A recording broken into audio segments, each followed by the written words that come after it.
kita ke Banyuwangi yuk.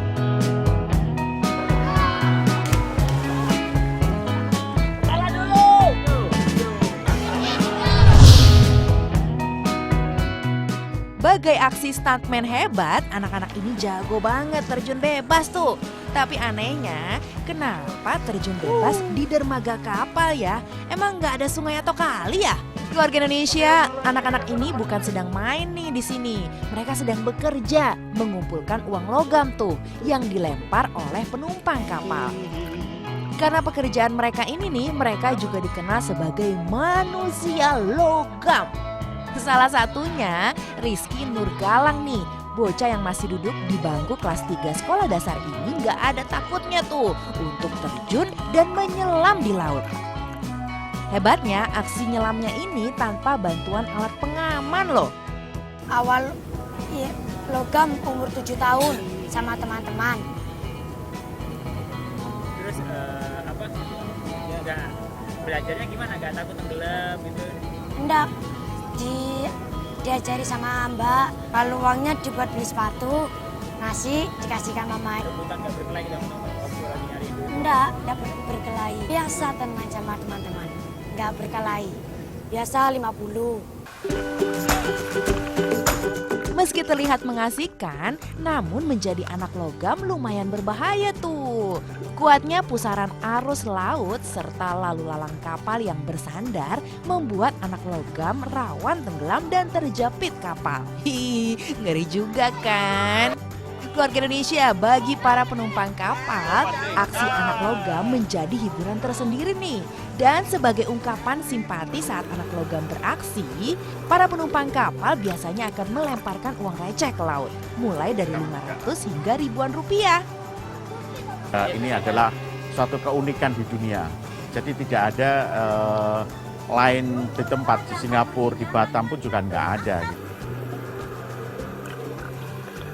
Nah, bagi Rizky dan kawan-kawannya, keseruan bermain dan menjadi anak logam di pelabuhan penyeberangan Ketapang bukan berarti melupakan dunia pendidikan loh. Iya, karena mereka hanya menjadi anak logam setelah pulang sekolah. Jadi tidak mengganggu proses belajar mengajar kan? Oke deh, semoga banyak rezekinya ya anak logam. Dan jangan lupa selalu hati-hati, banyak kapal.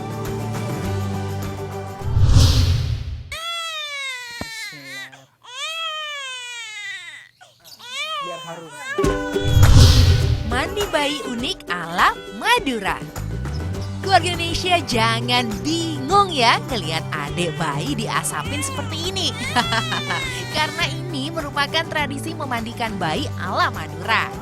Tradisi mandi bayi seperti ini sudah dilakukan turun-temurun oleh warga asli Pulau Madura, Jawa Timur kepada bayi yang berusia sehari hingga 40 hari. Tidak sekedar bersih, bayi akan jauh lebih sehat dan badannya beraroma wangi segar sepanjang hari.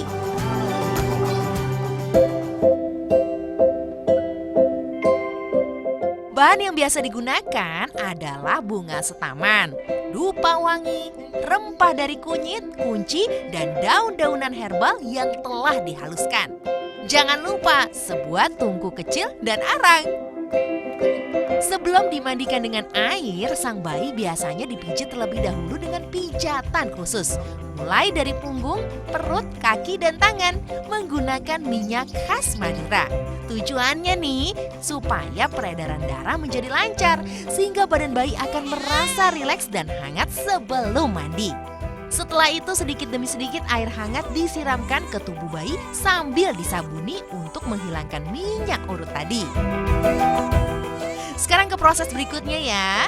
Air hangat dicampur dengan bunga setaman seperti mawar, melati, kenanga, dan juga irisan daun pandan. Lalu rendam dan remas-remas bunga setaman di dalam air hangat hingga keluar wangi sari bunganya. Setelah itu, air bunga diambil sedikit demi sedikit dan disiramkan perlahan ke badan bayi. Wah, wah, wah, kayak acara siraman pengantin aja ya. Tradisi adat Madura, Mas. Emang beda dari daerah-daerah lain. Yaitu kalau dimandiin ya pakai bunga, biar harum badannya. Ya.